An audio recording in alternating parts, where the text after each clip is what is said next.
Dear distinguished guests, now we are starting the second session of our meeting, which will be moderated by the Director of AVİM, Center for Eurasian Studies, Alev Kılıç.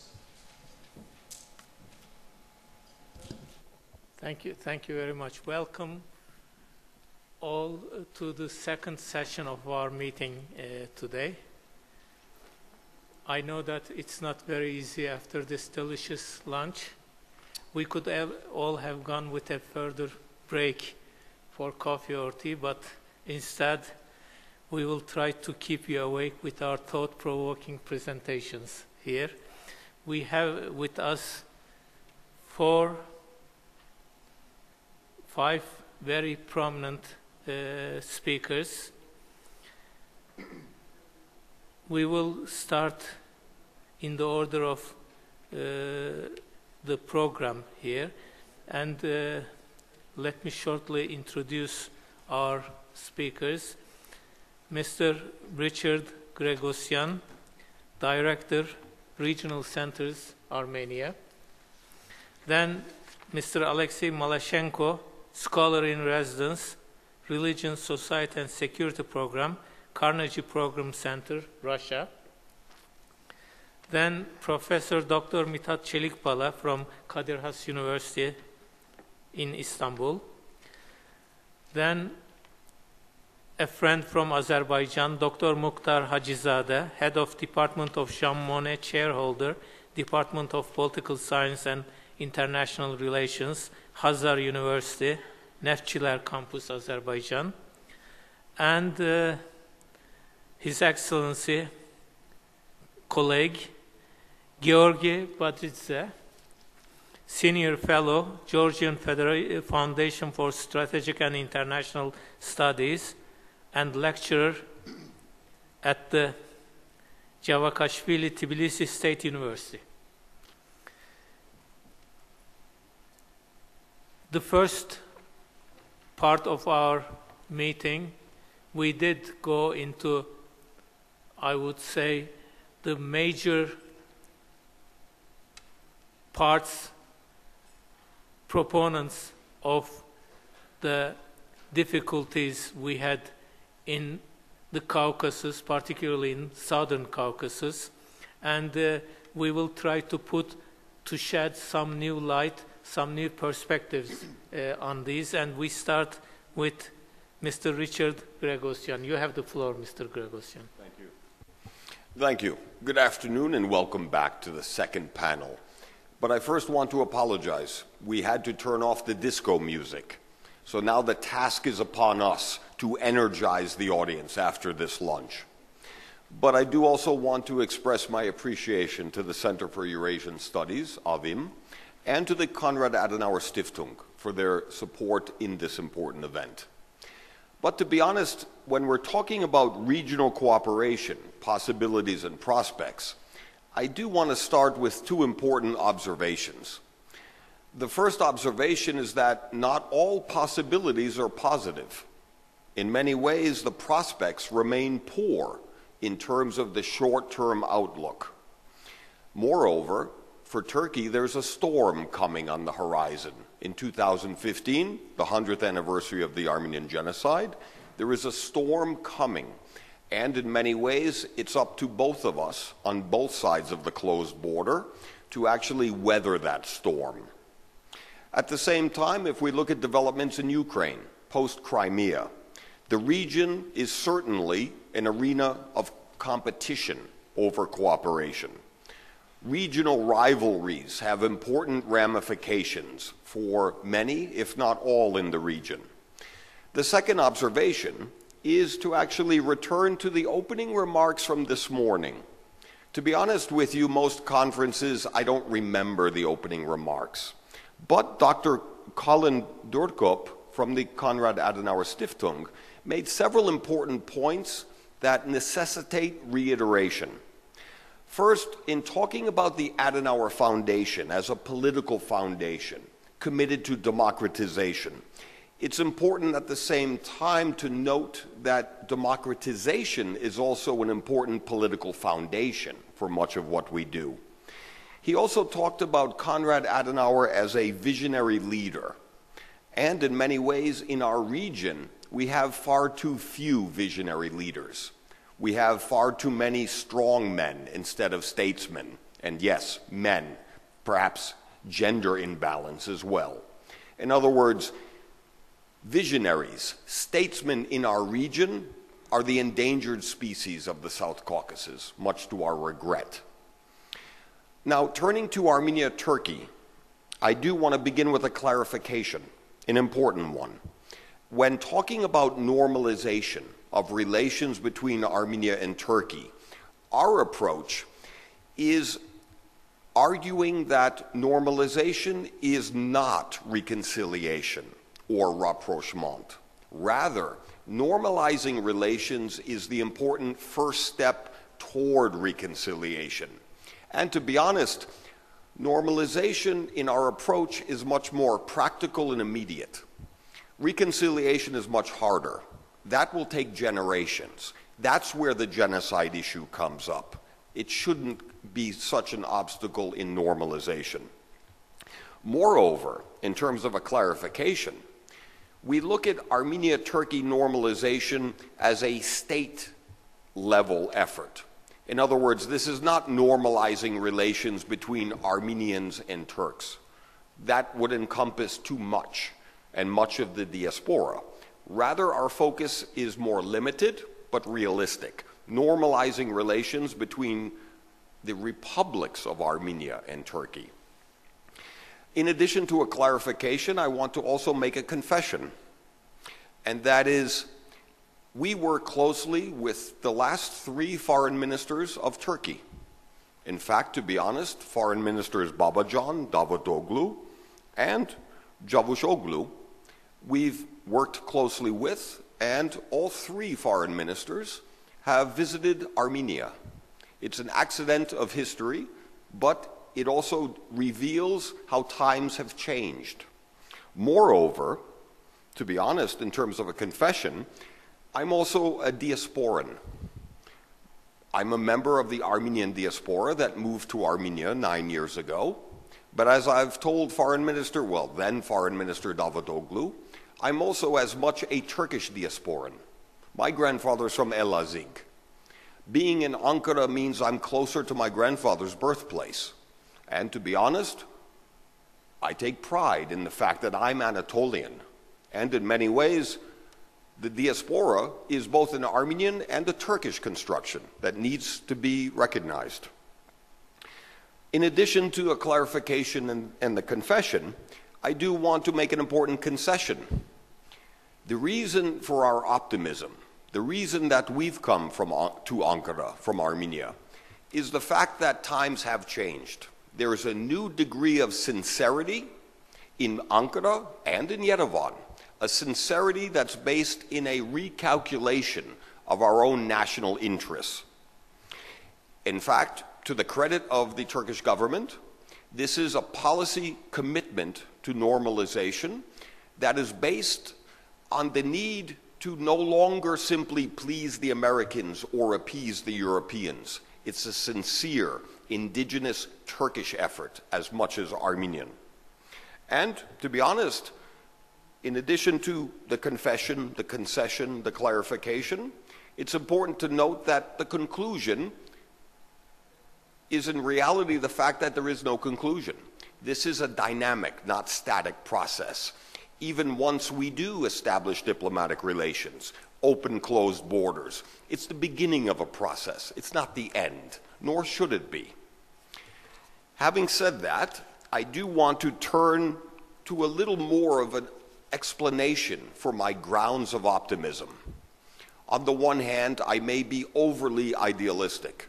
I'm one of the very few Armenians who actually chose to move to Armenia, whereas the majority are leaving Armenia. Having said that, the reason I'm optimistic regarding the outlook for normalization between our 2 countries is the reality that the process of engagement was never supposed to be that easy or that quick. Moreover, look at how much has been achieved in the last 5 to 10 years alone, or when I was growing up, in the east coast of the United States, in an environment where we were taught to hate Turkey. We were taught to hate the Turk. This was, of course, not only negative, not only unconstructive, but not healthy for us. What we see now is how far we've come.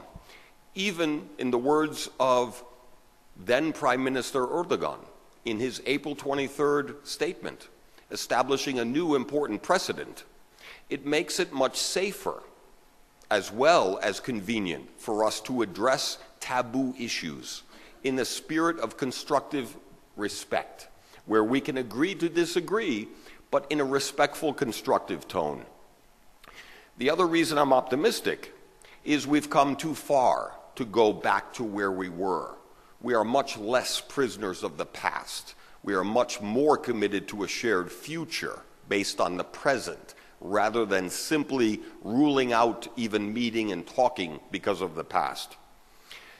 And now I do want to make my presentation slightly more interesting by revealing several elements of where we are today. What is really going on between Armenia and Turkey? To be honest, for a long time, the protocol process has been suspended. Much of our efforts have been in sustaining the momentum. But what's also important is learning lessons from the protocol process between Armenia and Turkey. The first interesting lesson is the protocols were concluded and signed after very delicate and difficult negotiations that were mediated by Switzerland. The Swiss assistance was both helpful and welcome by both sides, yet my personal observation is that it revealed, unfortunately, the challenge and problem that we needed a third party like the Swiss to hold our hands. Hopefully we won't need a third party for the next stage of engagement. We could do it together because it's our future we're talking about. At the same time, the Armenian government, fortunately, still has a policy of what's called no preconditions. And in fact, to be honest, Armenia-Turkey normalization and the Armenian government's position of no preconditions is the one of few areas where I support the Armenian president and government. The policy of no preconditions is especially important because it doesn't require movement on the Armenian genocide issue. It no longer serves as a prerequisite to normalizing relations. This offers tremendous opportunity in moving beyond being prisoners of the past. At the same time, if we look closely at the diplomatic protocols, the two protocols are also important not only for what they say, but also for what they do not say.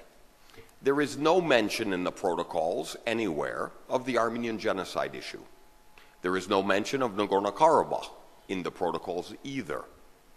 But what's important, if we look back, is, to be honest with you, Foreign Minister Davutoglu, after coming into office as then Foreign Minister, after Babacan, didn't like the language of the protocols.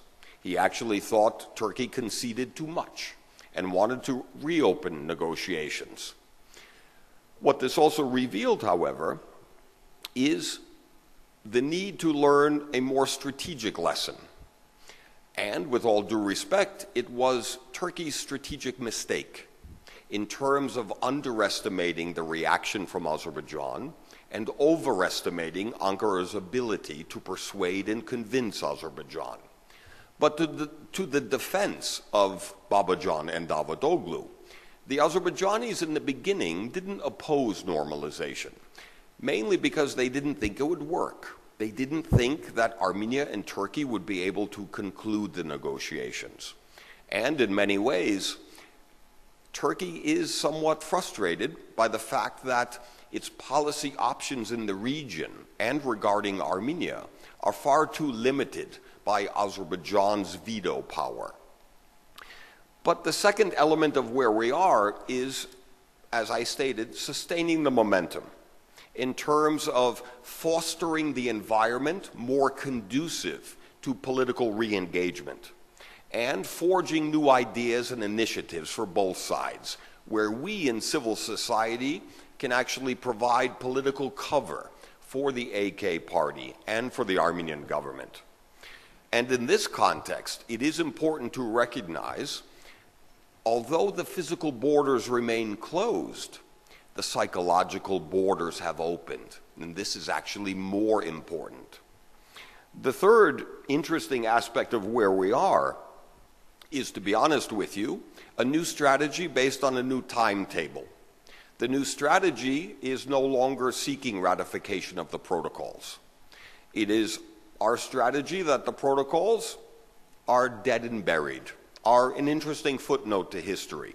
What we need to do now is to implement the terms of the protocols more modestly, more gradually, in a way that Azerbaijan will not be either not consulted or taken by surprise. What we also need to do is further advance building blocks until we're able to return to the diplomatic arena. For example, it is now an official decision, although I'm not sure if it's public knowledge, that the Anadolu news agency will open offices in Tbilisi and Yerevan. Other examples of what we're working on is the restoration of the planned charter flights from Van to Yerevan, where, according to the President of Turkey, he is willing to reconsider his earlier opposition. We are also expanding our unofficial diplomatic relations within the OSCE, BSEC, and others. And also what happened 2 weeks ago. 2 weeks ago, under the Conventional Forces in Europe Treaty, the Armenian Armed Forces conducted the third military inspection of Turkish military installations along the Armenian-Turkish border. This is very important not only symbolically, but psychologically. We are building new levels of trust and confidence even among the armed forces, even among the most obstinate obstacles in the past. Another example is how we work also with the Turkish General Staff in arguing that an opening of the Armenian-Turkish border is beneficial for Turkish national security, to economically help stabilize the Kurdish east of the country, and to fight the PKK with more than a military response, but an economic response, commercial trade. At the same time, in December 2013, we had the visit to Yerevan of then Foreign Minister Davutoglu, which was very important. And this past summer, the Armenian foreign minister's attendance at President Erdogan's inauguration. As an American Armenian, I was offended, in a way, that the Armenian diplomatic presentation at the inauguration was a higher level than the United States. Shame on us in Washington. At the same time, the timetable has changed. We are looking to weather the storm together of 2015 and the 100th anniversary, and to move beyond the June elections in Turkey. And our timetable is focused on implementing terms of the protocols in 2016 and 17. And some of our key counterparts and interlocutors include some of the best and brightest of the Turkish Foreign Ministry.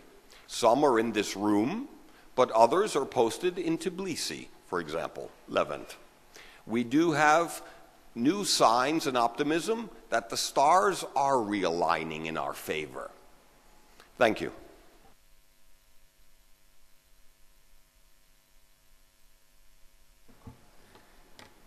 Thank you very much, Mr. Gregosyan. So I understand that we can agree in disagreeing on various issues, and that we can still have an optimistic outlook to the future, but we shall see how the overall stability in the Caucasus will appear as a result of our coming speakers. And I have a Russian, very distinguished keynote speaker here, Mr. Alexei Malashenko. Thank you, So thank you, Mr. Chairman. I never share optimism as far as the situation in Caucasus is concerned, as well as I wasn't an optimist when I tried to understand the foreign politics of my country. Anyway, in the concept paper, the second line tells general political landscape. And I'll dare to describe not a general political landscape because it's useless, but to say a couple of words about, let me say, Putin's vision of political landscape. It's very difficult to understand what President of Russia has within his head, but anyway, we have to recognize that it's a very important, and for this landscape, and for Caucasus, for Caucasia. So, if I attempt to express what Putin thinks, to my mind, maybe I am mistaken, I guess that he feels that he's winner. He's very happy. He thinks he's sure, or he was sure a couple weeks ago, I would say, that he obtained a total victory. Over whom? Over the rest of the world and over some Russian society. He's sure that finally he brought to Russia, he brought back to Russia the status of superpower. Maybe he's right, maybe he's wrong, but he thinks. So indeed he is very happy. If you look at his face when he meets with some other leaders, for instance with Turkish president, you may see how broadly he's smiling. But anyway, there is one problem for him, and maybe I'm not sure, but sometimes it seems there is a problem which he begins to realize. What is this problem? And Putin and Russia both, they weren't ready for such a level of indignation in the world, for such a level of irritation. He couldn't predict how these sanctions, huge sanctions, coming from the majority of the world, could impact on Russian economy. Only in November, in Russian political establishment, and not only in establishment, but in the society too, they began to understand that something is happening. And the situation doesn't improve but deteriorates all the time. I think that Putin wasn't ready. Of course, he thought about some obstacles, about some troubles, but he couldn't imagine the level. So I do believe then in his soul, step by step, he is beginning to be more disappointed. He will never tell it, of course. That's no doubt. But when we read some commentaries of the people who are very close to him and who is responsible for Russian economy, well, we have to recognize that a frustration is rising. The problem for Putin, the next problem for Putin consists in that he is unable to conceive. He doesn't think about concessions. Maybe he understands that it's necessary, but he will never agree. How to do it? All the time when he talked to different politicians, like, for instance, François Hollande, French president, well, he's able to show that maybe he is ready for something. Maybe, well, he is one of the peacekeeper in Ukraine, so maybe. But indeed, nobody believes till now that Putin is able to make some concessions and how to deal with him. Of course, his ambitions of Moscow in the post-Soviet space are rising, that's no doubt. Everybody knows about activity around Eurasian Union and the custom unions. But more we think about it, more it seems that Russia, because of Ukrainian crisis, begins to lose positions on the post-Soviet space, in particular in Central Asia. Because before, countries like Kazakhstan, Kyrgyzstan, even Tajikistan, by the way, they were very close to Russia, and the moment they are afraid. Look what President of Kazakhstan, Nursultan Nazarbayev, said and repeated several times. He's afraid. It doesn't mean that he believes that Russia is able to repeat to do the same in Kazakhstan that Moscow did before in Ukraine. But anyway, how to deal with such kind of partner who annexed a territory of another country, I mean Crimea. I know very well that, and the fear and disappointment in Kazakhstan, in Tajik, well, everywhere was very huge. So how to reconstruct under Russian roof post-Soviet space? It's another problem because some 2 years ago it seemed to be much more simple, much more easy. So to my mind, what Putin does, what is his main mistake? He created and he continues to create some challenges for himself and for him, Russia as a country. He became a hostage of his foreign politics. And he doesn't know how to turn it to the right, to the left. Indeed, because in June, in summer, that was more or less, but very, very understandable. Now in Russian establishment headed by Putin, there are some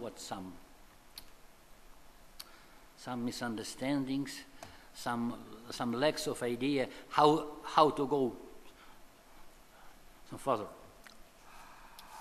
If we look at Caucasia, also sometimes we encounter very, very unexpected things. What I mean, of course, some Russia continues to be present politically and even military in Armenia, in some of the region. That's no doubt. This is one of the main strategic line, and it will be kept and it will continue. But between Armenia and Azerbaijan, all the time Russia performed a role of mediator, more or less, but it was successful.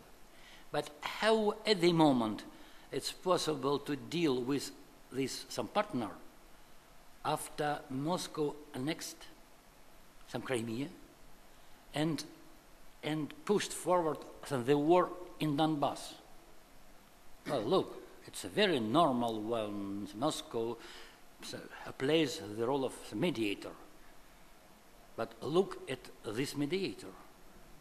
And I do believe that everybody understands.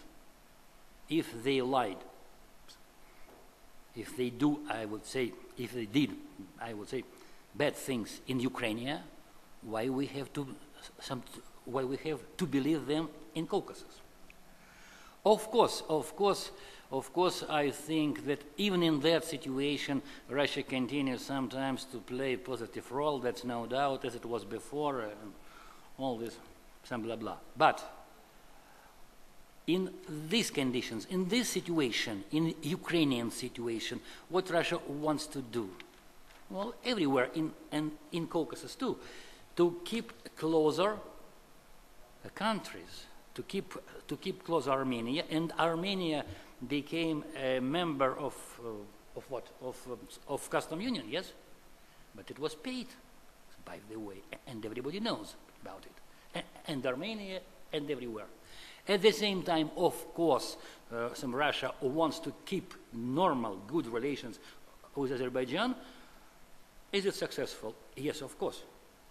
Some Russia is totally against the war between Azerbaijan and Armenia.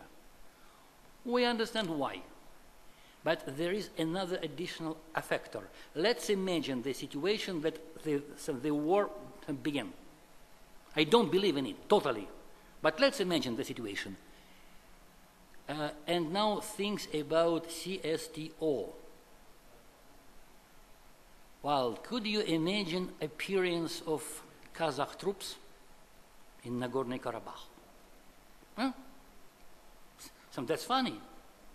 But if we follow rules of this CSTO, it must be. So, as my colleagues and my colleague Sam Chitadze said before, the Russian task is to keep status quo. Is it good? Is it bad? To my mind, it's rather some good, because it's not a war. But practically, let's tell to each other. So what you know, some Russia is a mediator, mediatorship. Well, it didn't lead, and it will never lead to a peace, to a normal peace between two countries. And you are right, it will take some generations. But what kind of some role of Russia will be during some generations? Georgia, also I agree with you, just I don't want to comment because I'm not a specialist in Georgia, but the Russian position is very simple, even primitive.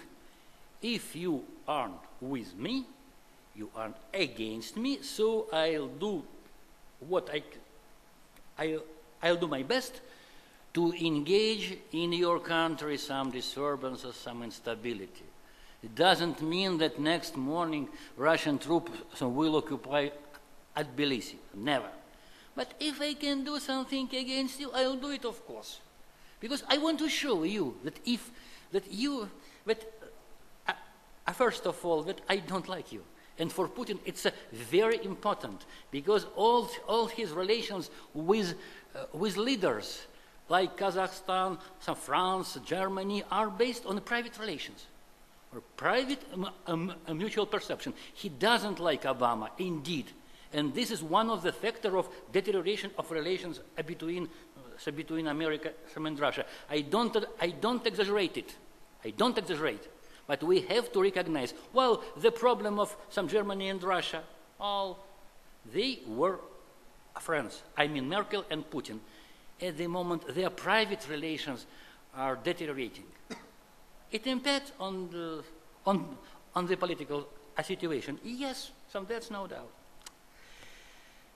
So just to finish about Georgia, I don't see any perspective of improvement of the relations. And I have to recognize that at the moment these relations are normal. Bad, very bad, but normal. I don't know what will have after Putin. Maybe I'll die before. But anyway, we have to take it into consideration. So just to put an end to my short presentation about cooperation, because it's written also about some cooperation. First, Russia badly needs all kind of cooperation with every country on the east and south, and Russia begins to become a hostage of of its friends. China, the best example. It's a best friend of Russia. It's a best partner of Russia. But in the Soviet time, Soviet Union was big brother of Chinese Republic. At the moment, some Russia is a minor sister. But Putin ignores it. He wants to be more attractive, to have a big number of partners. Some not the West, but and it means that he is weak. I started with China, but what I think about some Turkish, some Russian, some relations. I understand that the cooperation is necessary and it is productive cooperation. Some despite the Middle East, Bashar Assad, and so on. Indeed, so there is a normal some cooperation between some former empires. That's good.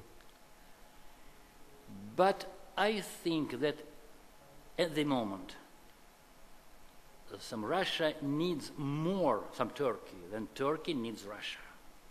Because Turkey is a key country in the Middle East, is a developing country, is a part of some NATO. They discuss, I mean Ankara discuss the problem, is it possible to become a part of Europe and so on, and Russia is isolated. Who wants whom? And if I were President Erdogan, I would think that I can play with Russia because some Russia needs me. I don't want to make a summary or to make a conclusion because it's useless. Oh, only one appendix. I'm sorry. So 1 second. When we discuss the problem of Karabakh, Abkhazia, Georgia, and Russia, don't forget about Northern Caucasus. Yes. We shouldn't ignore it. Last week we have a revolt in Grozny, the capital of Chechnya. It's the fifth some revolt in Caucasian cities. So it's not a conclusion. So that's all. Thank you very much. Well, I thank Dr. Alexey Malashchenko for this very insightful presentation. Indeed, as we all know, Russia is a big player, a global player, but also very important in the region. But he also underlined as an appendix, Russia is also a Caucasus state. That is to say, the Caucasus, we are not only talking about the southern Caucasus, but the Caucasus, and as such, is a key player also in the Caucasus. And Dr. Malashchenko also made a very interesting remark about cooperation. He was not very optimistic about the cooperation, but then, and also he did say that Russia is for the status quo in the Caucasus. So, and whereas, as we in this meeting underline the concept of cooperation, how does it match status quo with cooperation? That's another issue maybe we'll have to think about. But now I give the word to Professor Dr. Mithat Çelikbala, Professor at the Faculty of Economics, Administrative and Social Sciences at Kadir Has University and Director of the Institute of Social Sciences. Please, Professor Çelikbala. Thank you, Mr. Chairman, His Excellency. I would also like to start with expressing my gratitude to AVİM and, of course, Konrad Adenauer Stiftung to have a chance to be in front of you. It's my pleasure and honor to share my, how can I say, ideas with you on the Caucasus. And the title of the workshop or the conference is Regional Cooperation. We have possibilities and prospects, no threats, nothing else, but we have to start, at least we feel ourselves to have to start with all those threats and the structure and the realities of the field. It's very important. Then afterward, it's easy to discuss all those details and the prospects and future possibilities to develop a sort of Caucasian kind of cooperation in the region. And the main question is how to share the abundant wealth in the region. The region is full of wealth and knowledge, of course, history, and we are discussing the ways to share those wealth to promote cooperation, peace, social growth, and stability. And this is a hot topic, and this is a very important issue. When you ask any of those actors in the Caucasus or in the field, most probably you get positive response from all those actors in this line. And the issue comes then afterwards to the question that how to motivate or encourage governments or states to that direction. Because we see that there are different perspectives for all of those regional countries, as well as regional powers or global powers regarding the Caucasus itself and their Caucasus perspective and the future observations on the Caucasus as well. Therefore, we need to motivate and encourage all those regional states and countries to move forward. We have geopolitical rivalries. We were discussing since early morning that these geopolitical rivalries are important and they are very definitive in the Caucasus. We have very weak and collapsing states even, and these weak and collapsing states are the realities of the field, and we have to deal with all those collapsing or weak states in order to promote very successful or sustainable kind of cooperation in the region. And we have poor societies in the region. Those societies are poor in terms of economic wealth, and they are in need of support from international community in order to develop more stronger economic structure. And corruption and some other kind of soft security related issues are prevailing in the region, with some exceptions of course, but this is the reality. We have a terror threat, potential or real. Mr. Maleshenko mentioned Chechnya is over there, and we have Abkhazia and Ossetia and Nagorno-Karabakh issue, those frozen conflicts that I wouldn't go into detail. And more than, we have some deaf kind of leaders in the region. They do not hear the voice of those people, and it's not easy to propose some kind of solution to those regional problems, then afterwards create a sort of region of wealth and prosperity. And more than that, we have a polarization in the region. Region is polarized, extremely and increasingly polarized, and it's not easy to bring the parties together and to discuss the future of the region, then afterwards to develop a new perspective to rise or to develop cooperation schemes among the region, within the region. And therefore, there is a sort of inclination that the countries of the region securitize each and every kind of issue in the region. If you securitize all those issues, then start to look at all those issues from the perspective or lenses of securitization, military perspective, whatsoever, and then it's hard to propose a sort of future development and cooperation which brings a sort of prospective future for all those countries. These are the preliminary points that I would like to raise regarding the region. Then afterwards, what about the current situation in the region? It's very important. We have to take into account all those current developments. Then afterwards, we may, or I may propose a sort of future prospects for cooperation. Now we are just going through a sort of tectonic period in the region. We entered this tectonic period. Maybe it was 2008, Russian-Georgian war. It was a sort of wake-up call for all the international community, but this wake-up call wasn't heard strongly, let's say. Then afterwards, we have a Crimean thing, and then Crimea is a real push for all those international actors, and now we have to say that there is a sort of ambiguity in this part of the international system. This ambiguity is very important and affects each and every kind of definition. First of all, we have to define the region once more. We need a new kind of definition in the region in terms of security and prospect.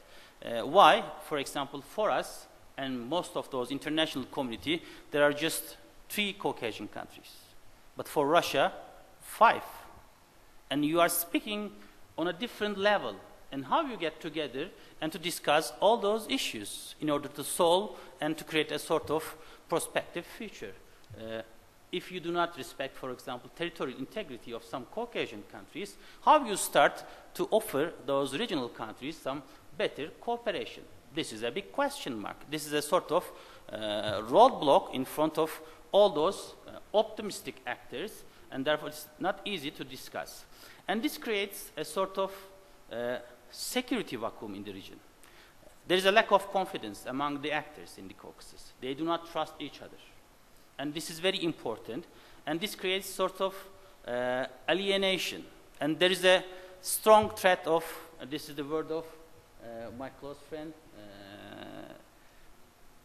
a threat of danger war by mistake. He didn't mention in this presentation, but he raised this question many times. And there is a potential of a dangers of war by mistake in different spots of the Caucasus. We have to deal with this issue.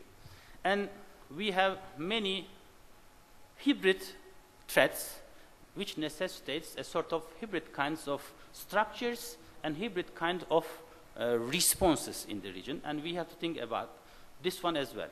And more than that, we have a big actor, a sort of, for at least for the regional actors, there is a giant in the Caucasus, this is Russia, and Russia pretends or shows itself in the region as an aggressive and revanchist power. At least the regional actors feel in the line. There are some concrete reasons of that, because we have at least a Crimean issue. And the Russian military presence in the Black Sea region and the Caspian region is another threat, and this is also impediment in front of all those kind of prospective cooperation. And you know all those in detail, that Turkey supported all those regional confidence building operations, including Black Sea 4, Black Sea Harmony, Black Sea cooperation organizations, are all dead. And there is no positive or confidence building type of initiative in the region. And this is a case. And that invites all those international organizations and international actors to the region.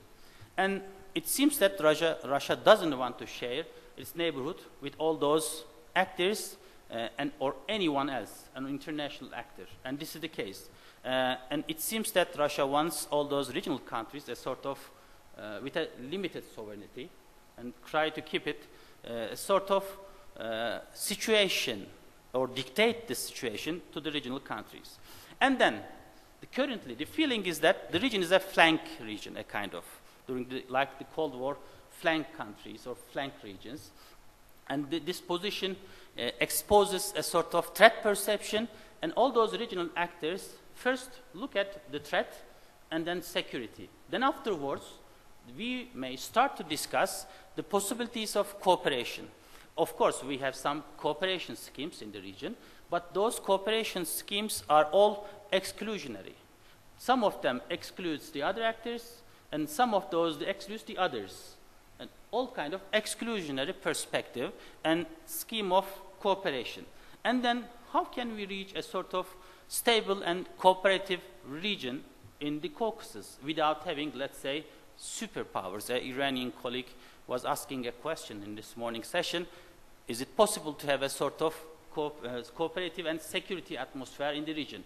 For all those regional actors, let's say for Georgia, no way, it's impossible.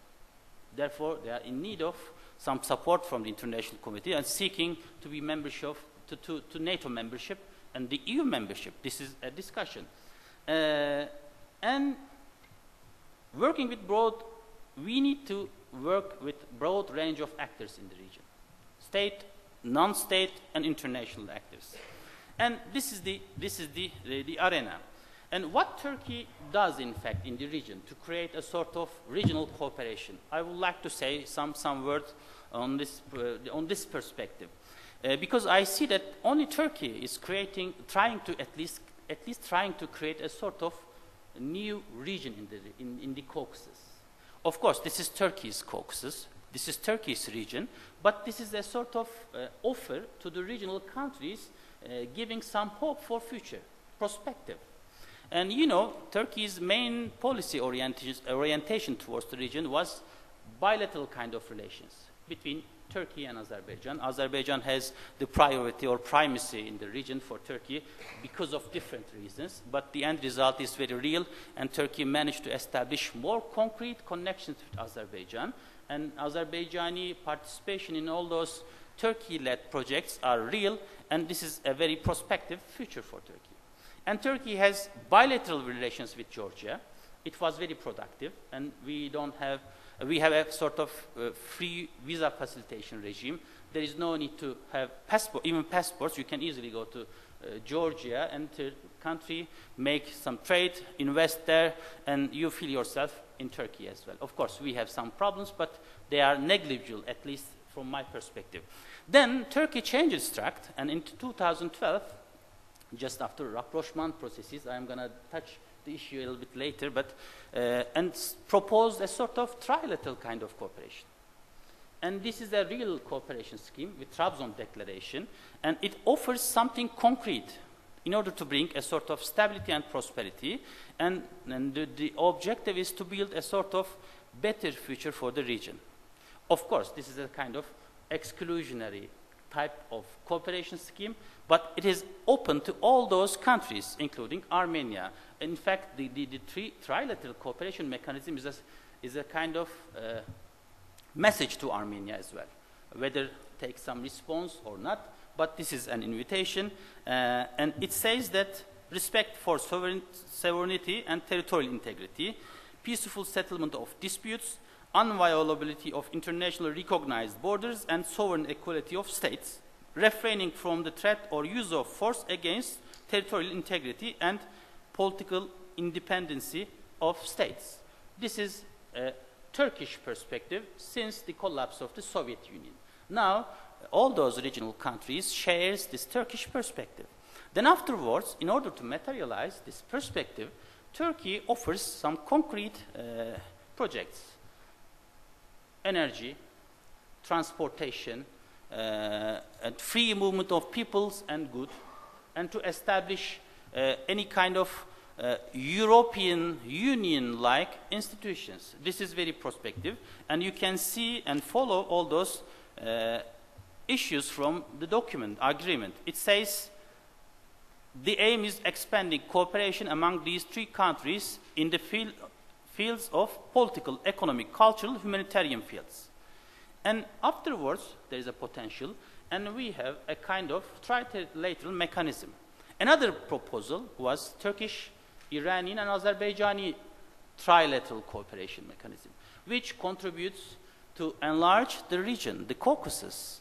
And the target is the West, is not the East. And it creates, at the end, a sort of cooperative and prospective mechanism.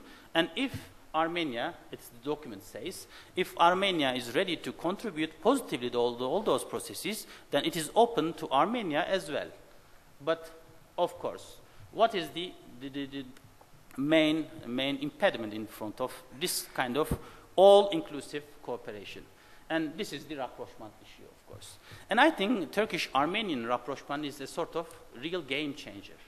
If the countries, both of those countries, manage to normalize, not the higher level, but to start initials, then most probably we have some positive perspectives. But of course, we have Azerbaijan. What we did wrong in those protocol processes, most probably our government or our responsible bodies, including the Foreign Ministry, failed to prepare about Azerbaijani and Turkish public opinion. Then afterwards, the end result is not that successful, including most probably Armenian public opinion as well, but most probably Richard will comment on it. Then, of course, what about Russian attitude? And for us, Turkey as a Western country, trying to transform the region, but not in a hurry way, but make slowly and surely, try to rise all those Western interests in the region. But for Russia, it is the status quo. And then, if you would like to change the environment and to create a sort of a region open to the world, then most probably at one point you are going to face with Russian interest, then this is going to be a sort of think that we have to think twice. And last week, most probably, we have Russian president here. We heard many positive stuff in terms of energy cooperation, a sort of pipelines, nuclear station, and future prospects. But of course, we have many issues with Russia as well. In a political line, all those issues are some issues that we have to think seriously. In addition to that, I have to add the North Caucasus issue as well, as Mr. Melashonko mentioned, because we have North Caucasian diaspora living in Turkey, and those diaspora groups are so active, and we have many high excellencies here, and most probably they have the experience that the diaspora pressure is so real, especially during the Abkhazian issue and Chechen case, and we see that this potential is still there. But of course, Turkish-Russian free visa facilitation regime contributes positively. Now, Turkish businessmen doing many things in the North Caucasian republics as well, but still there is a threat. And then we have to think more broadly, and the region is broader.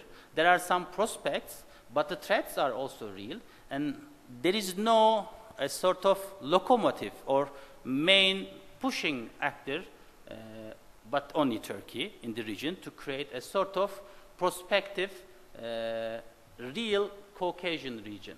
But I don't know, I am not that optimistic in terms of having all inclusionary kind of the Caucasus, but I hope all those developments, especially some concrete projects that we may discuss depending on your questions, contributes positively in this future. Let me stop here, and thank you, sir.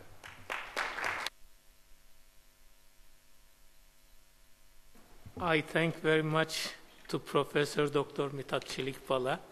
Indeed, again, he also concurred with the fact that Russia is a big player and a member of the Caucasus through North Caucasus.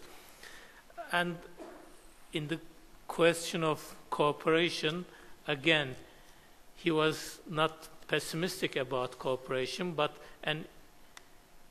he did make a very interesting distinction of cooperation in the sense of being exclusionary or not being all-inclusive.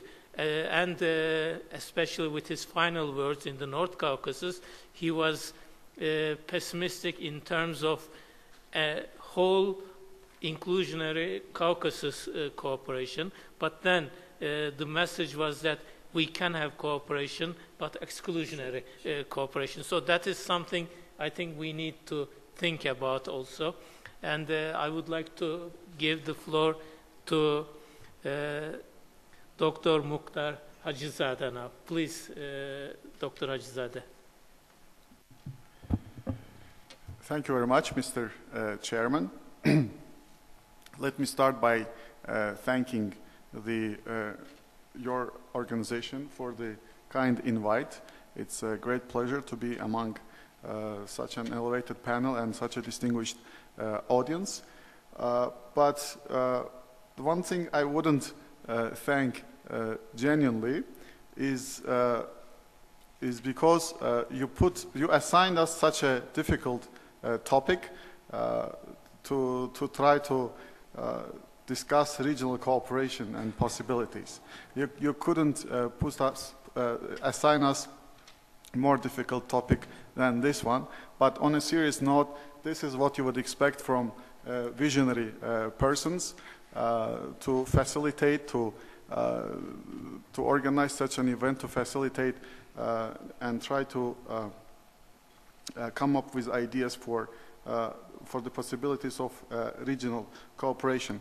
I have to say right from the outset, I don't have a solution, I don't have a proposition, but at least I think I can name the dynamics, I can coin the regional dynamics existing in the wider Black Sea area, of which the South Caucasus is the component of it. I think in order to have a genuine regional cooperation, 4 components are very important. One security community. We have many scholars here, professors. Security community is when, according to Karl Deutsch, when a group of countries have come together and agreed that they will not use military as a means to try to get gains in their relations. So basically, non-use of force. So in a shorthand definition of security community, if a group of countries come together and agree that they will not resort to arms in solving their differences, disputes, this is an indicator of, I would say, at least a minimum foundation of the security community. Now, when we look at the wider Black Sea area, we see that as a whole, the wider Black Sea area cannot resemble and is not, I hope you will all agree with me, a security community, because we still have a group of countries resorting to arms, threatening the use of force, and this is not the case you would expect from a security community. The important quote I would like to remind all of us here, the nice quote, regions are what politicians, the elite, I read it as people themselves, want it to be. So if we, the residents, citizens, inhabitants of our region, have decided to embark on a lengthy, painful, which requires a lot of procedures. Even in the European Union, they are still struggling to find out the ways how to make sure that the conflict will not come back to Europe. So this is the clear. There needs to be a clear intention by the elite, by the people themselves, to engage in integration. Therefore, this is where I put the threshold. That's the reason why I say it's very hard for me to talk about regional cooperation. In a region, in a wider Black Sea area, where indeed we do see that in the western part of the wider Black Sea area, countries such as NATO and EU member states, I think we can easily say that there is at least minimum level of security community, except the jet fights between Greek and Turkish jets. But we also see that the spillover effect of it, like Romanian and Ukrainian territorial dispute over the Serpent Island on the Black Sea, which has been solved peacefully. Neither Romania nor Ukraine at that time were happy with the judgment by the International Court of Justice on how the delimitation should be for Serpent Island, basically the border between, maritime border between Romania and Ukraine, but at least the problem has been solved peacefully. Until the events in Ukraine, I would keep my optimism, but it's again hard having witnessed the events in Crimea and the ongoing problems in Ukraine, in the western Ukraine. We do see that elite are not only they use it as an option, they resort to arms in solving their differences. And another problematic relationship between Georgia and Russia over the conflict territories in Georgia. And the most problematic one, of course, is in the easternmost wider Black Sea area between Armenia and Azerbaijan. How is it possible? I mean, if we talk about genuine regional cooperation, how is it possible to expect a genuine cooperation when there is if someone mentioned here about the conflict of interests, well, conflicting interests. Indeed, it's really hard, I think, to come up with an innovative idea how you can bring together the diverging interests when your interests diverge 180% degree, I mean. For example, when Armenians, we all read the news, celebrate the victory in Shusha, Azerbaijanis mourn for the loss. When Armenians celebrate their victory in Khojaly, the Azerbaijanis mourn for the massacre in Khojaly. So when you have this diverging interest, this is what I mean. It's hard to talk about genuine regional cooperation. I will also have my points on positive signs by Azerbaijan, at least, but that's in a minute. So first component, as I said, if you would like to have a region, it's Security Committee. Second, to my opinion, is institutionalization. Third, regional cooperation. Fourth, I would say the role of external or important regional actors, regional powers, basically. This is what I refer to. Institutionalization. The only organization which covers all of the countries in the wider Black Sea area is BISEC. Let me quote one argument from one of the ICBSS publications that BISEC has been established in 1992 as an organization, full-fledged organization, 1998. So never in its history it's ever had a flagship project successfully implemented by BISEC for BISEC countries. There are a few projects that BISEC affiliates itself with, puts its name for those projects, but they all are organized by the partners of BISEC. So when we look at the let's say PubSec itself, when I mean PubSec could be probably democratized, like the European Parliament has been democratized, but in its format as such today, the parliamentarians come from the capitals and state their national interests and go back.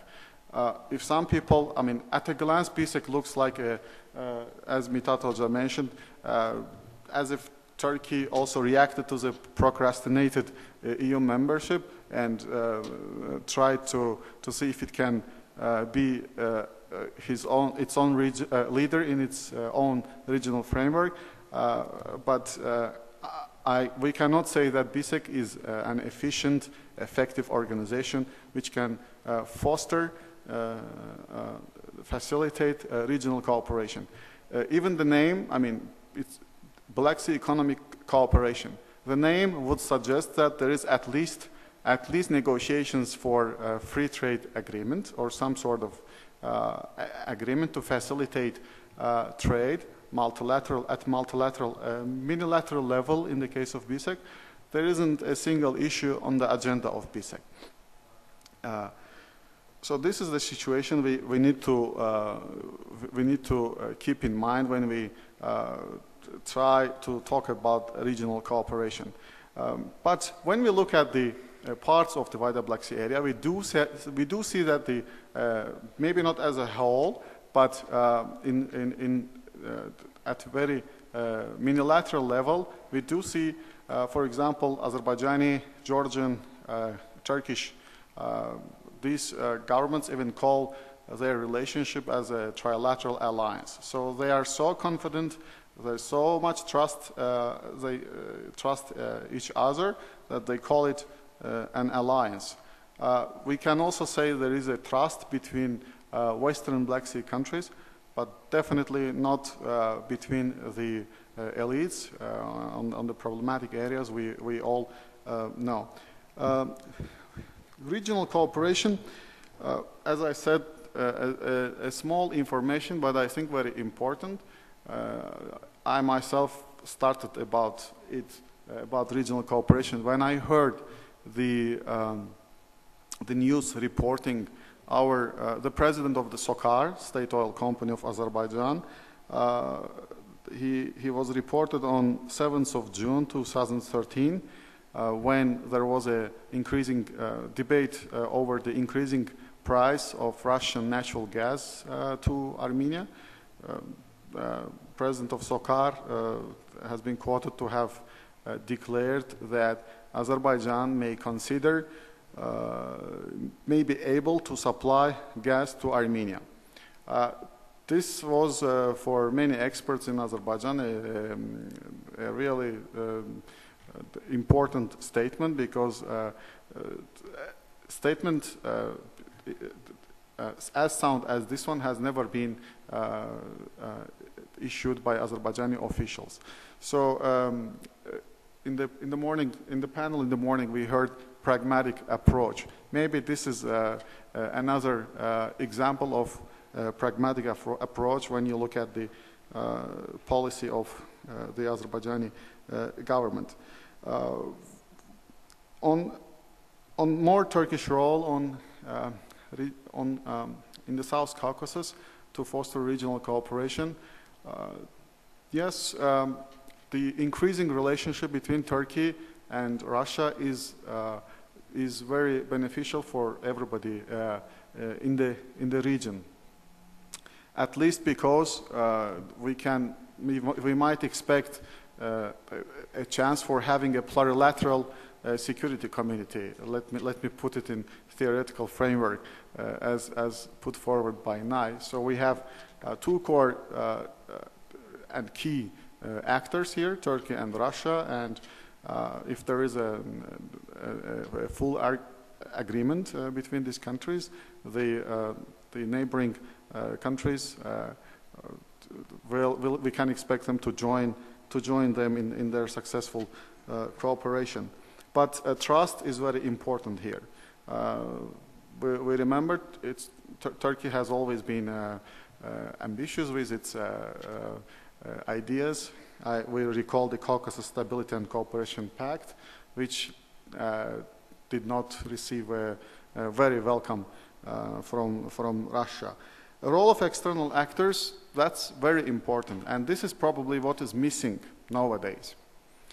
We all commend Baku-Tbilisi-Ceyhan pipeline, but for the success of the Baku-Tbilisi-Ceyhan pipeline, there is also an answer, because there was a solid and strong, decisive international support by external powers, but also transnational corporations. So this is what is missing today. We heard from our Georgian colleague that EU could be a possible actor to foster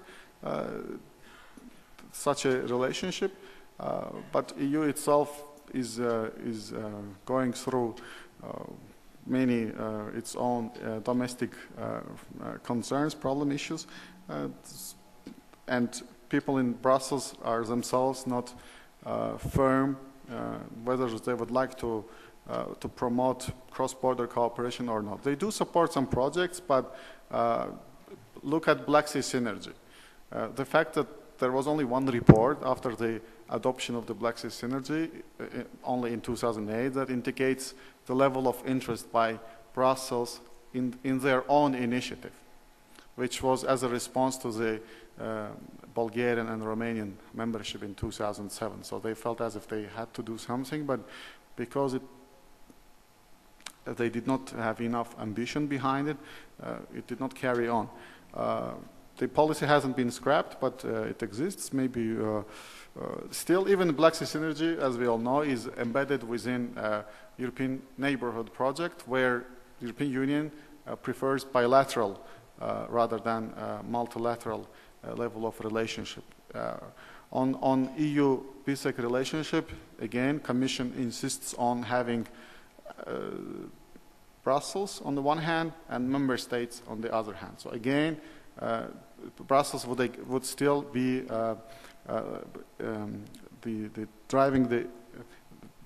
would still prefer bilateral relationship. So for regional cooperation, it's very important to support the regional initiatives, like we can recall, like US did when the Western European Union wanted to engage in cooperation.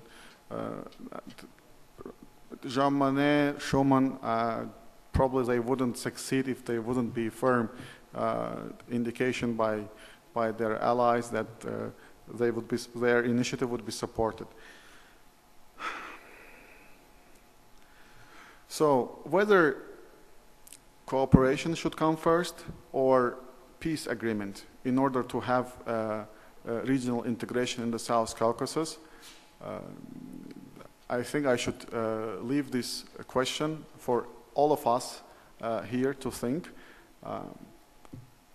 Because there isn't a peace agreement or for any other solution, I tried myself even to see what would be the Armenian reaction on the Azerbaijani offer to sell gas, but I couldn't find any single comment by, I remember a few weeks from that statement, I even read all the interviews by Armenian officials. I didn't find any single reaction, whereas on an events of tiny importance, you usually get a response from the other side. So these are the questions I think I do not have answers, so I would like all of us here in this auditorium to think about.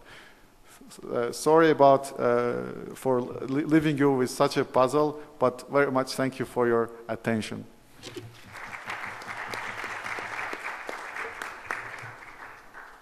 Thank you very much, Dr. Mukhtar Hacizadeh.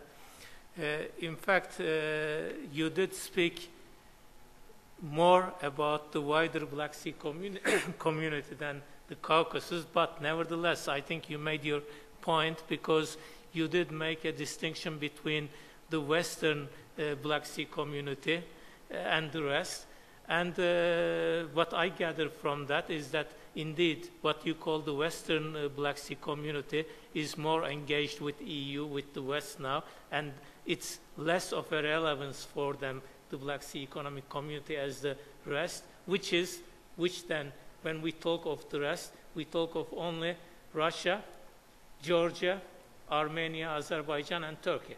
So in that sense, you defined our region in other words. And I think that makes some sense, and also that also reflects that cooperation is nevertheless possible, because the Black Sea Economic Organization, BSEC, still exists, maybe does not function to everyone's desire, but it would be no problem for any single country to leave that organization, and nobody does.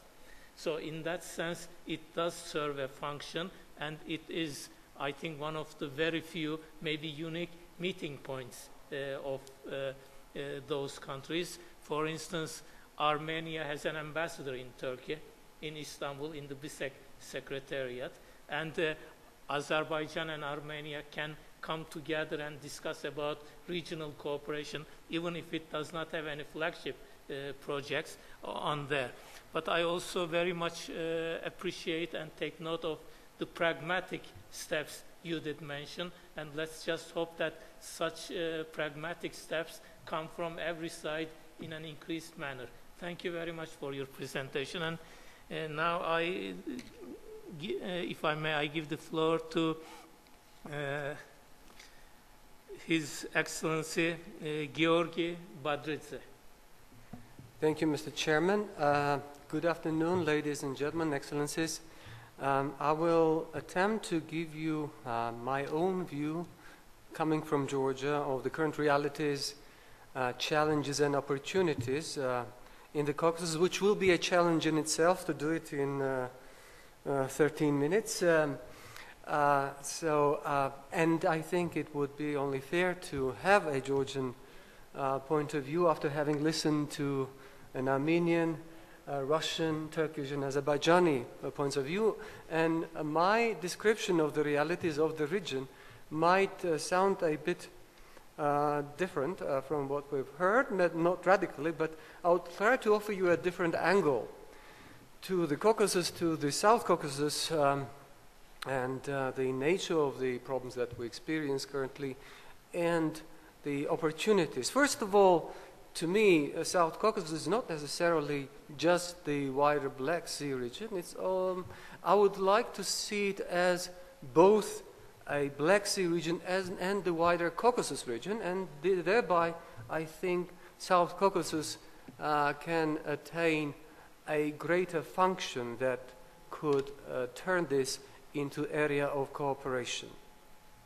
But I would like to first of all start by thanking the Center for Eurasian Studies and the Konrad Adenauer Stiftung for organizing this conference, and the great hospitality that we all have experienced.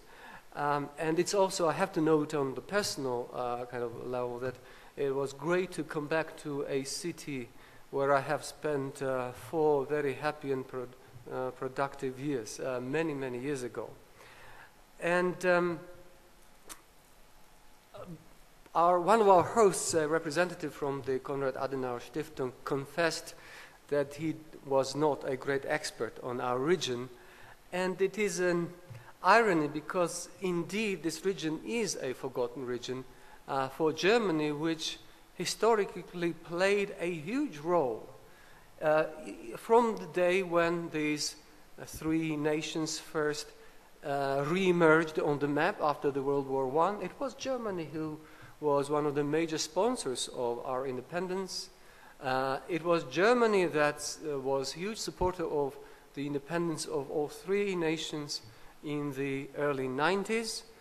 And it is also ominous that we speak on the next day when Walter Steinmeier, the German foreign minister, visited Tbilisi. He's probably now in Baku and Yerevan. I don't know his schedule, but it is also it is both important and also makes me a bit uneasy, because the last time when Walter Steinmeier came to Georgia, he visited Sukhumi and Tbilisi.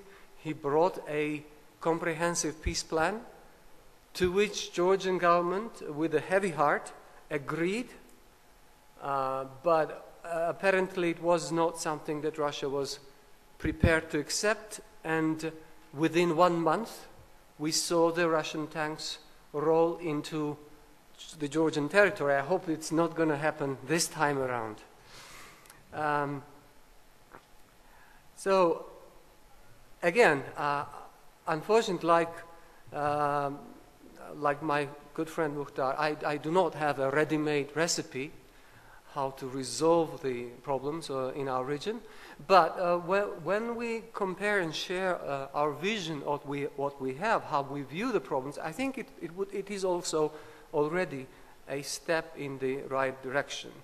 Well, first of all, let me tell you that for me, the Caucasus is the 3 core nations, Georgia, Azerbaijan, Armenia, with not 2 but 3 very important neighbors. We should not forget that Iran is a country that has a land border with the 2 of the Caucasus nations, and ironically, Iran is the only country in the whole region which has the diplomatic relations with all the rest of the 5 nations, and this is kind of peculiar situation, maybe because Iran has not been involved as deeply. Maybe this is the kind of the secret behind it, but this is a reality. Now, I would like to compare the approaches of the major neighbors that Georgia has with one another.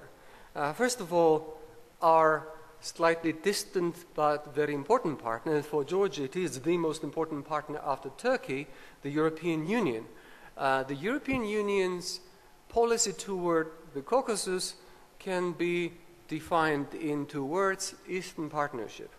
European Union we can have disagreement on how effectively this policy is being implemented, but at least the understanding in the European Union is that it would serve the interests of the European nations to have a stable neighborhood, democratic neighborhood, and prosperous neighborhood. This is good for Europe, they believe, and they invest and they actively support the 6 nations to the east from Europe in becoming more democratic, more prosperous, and more stable thereby.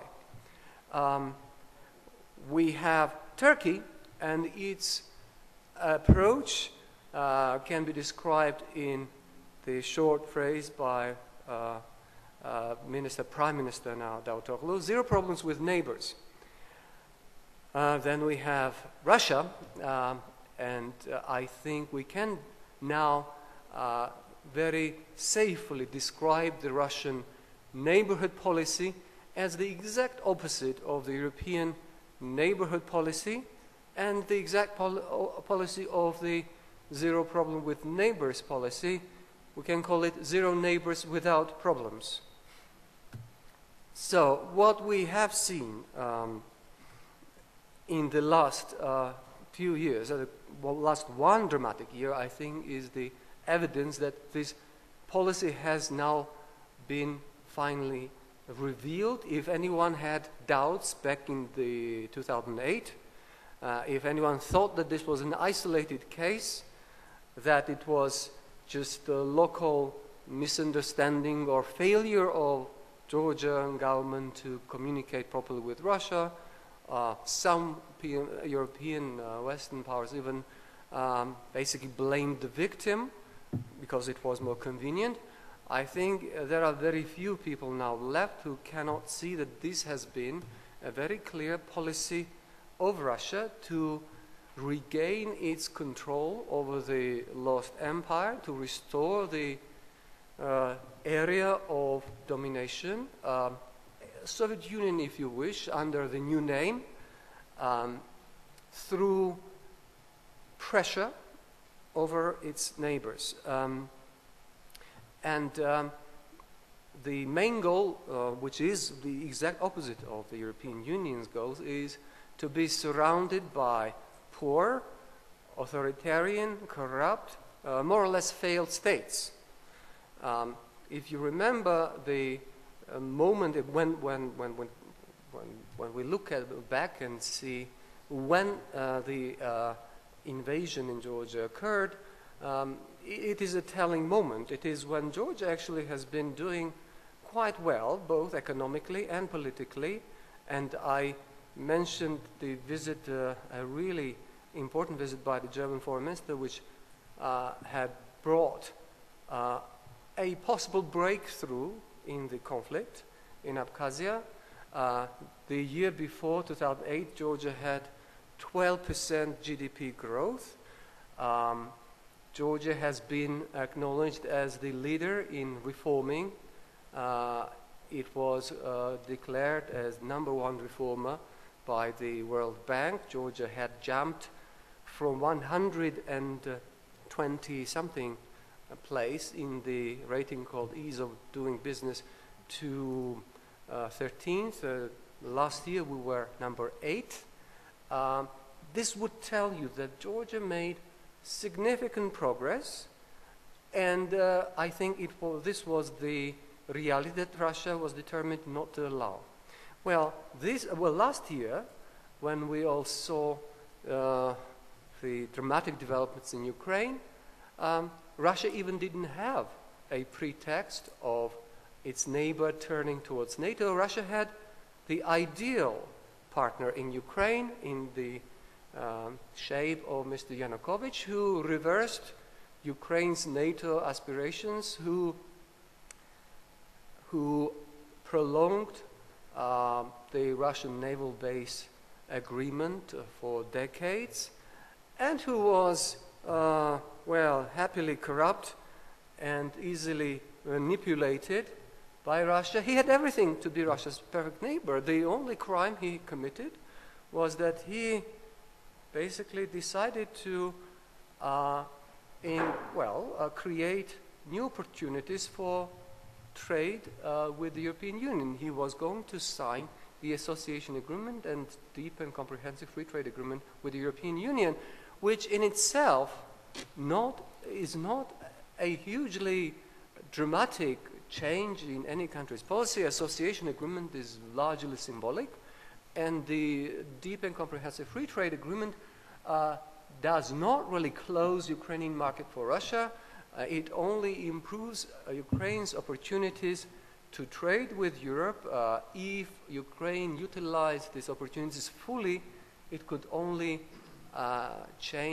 increase the GDP by 4 or 5%, and it would improve the investment climate in Ukraine. That's all. I think this is what was viewed as a threat by Russia, that Ukraine finally would start to turn into a normal country, because we have to agree that Ukraine wasted a huge number of years without any reforms and remained basically a post-Soviet economy very much attached to Russia. So this is short, briefly, a description of what everyone now, I think, can see. For Georgia, it was very clear from the outset. Russia opposed Georgian independence from the very beginning. We knew that the dissolution of Soviet Union was considered just as a temporary setback for Russia. And Georgia happened to be the only non-Baltic republic that refused to join the CIS, the new reincarnation of Soviet Union, which didn't prove to be very effective, but for refusing to join it, the first democratically elected Georgian government was punished. It was deposed with the help of military coup, and we all know the story that followed. Then we had Shevardnadze's more pro-Russian government, as many considered him more pro-Russian compared to Gamsakhurdia, and yet again Russia disliked him, especially when he started maneuvering with Azerbaijan and Turkey on the front of building this pipeline infrastructure. Well, there were 2 attempts on his life, as you probably remember. There was a direct telephone call from Mr. Yeltsin, a more liberal leader that Russia ever had, warning him that he should not engage in this energy cooperation with other countries. And finally, after the second attempt on his life, he gave up reforms, and we all know how it ended in 2003. Like my colleague from Georgia mentioned in the previous session, the first step that the new government of Mikhail Saakashvili did was to try to somehow rebuild relations with Russia, and this attempt was doomed from the outset, even if he accepted the advice from President Putin that he should have kept the security minister from Shevardnadze era and other security people, which were directly, more or less, seconded from the Russian FSB and other agencies. Even if he did keep them in place, Putin could not have been satisfied with the reforms he organized, because he more or less turned around a failing state into a country that now is a state. The country which has cleansed itself from corruption, rebuilt infrastructure, even without directly aspiring to join NATO and European Union. This was considered as a threat to Putin. Well, that's another matter whether Putin's policy towards its neighbors, its coercion policy, was effective, whether it was at all serving the Russian national interest, because in my naive view, Russia would be much better off if it had directed all these efforts and resources at internal development. Thereby it could have made itself much more attractive to its neighbors than by coercion, which has distanced these neighbors by far to the greater degree than anything else. who could have ever imagined that Ukrainians could ever consider Russia as an enemy? And I'm afraid it will take decades to mend what was now really a real break between Russia and Ukraine. And it's certainly not the fault of some fascist Ukrainians. This is a completely made-up story. I have personally seen more openly fascists in the streets of Moscow attacking national minorities, etc., than in Ukraine. And we can all judge the reality by the Ukrainian election, where no right-wing politicians have succeeded, really. So basically, this was all the very sad story, and we have not even addressed our local realities, because I have to say that our troubles, not all our troubles, come from Russia, certainly. And I should agree with Mr. Malashenko that even if Russia withdraws from Caucasus one day, even tomorrow, it doesn't mean that Georgia would not have to go and have a settlement with ethnic Abkhaz and ethnic Ossetians. We'll have to do that, but the reality is that Russia will not allow this as long as it is there, as long as Putin leads this country. So we'll have to see what happens first, but I do not see immediate prospect for the resolution of Abkhazia and South Ossetia problems as long as Russia does not change its attitude. And the huge problem that we have inside is, of course, the conflict between Armenia and Azerbaijan, and this is what really prevents us from turning into a region.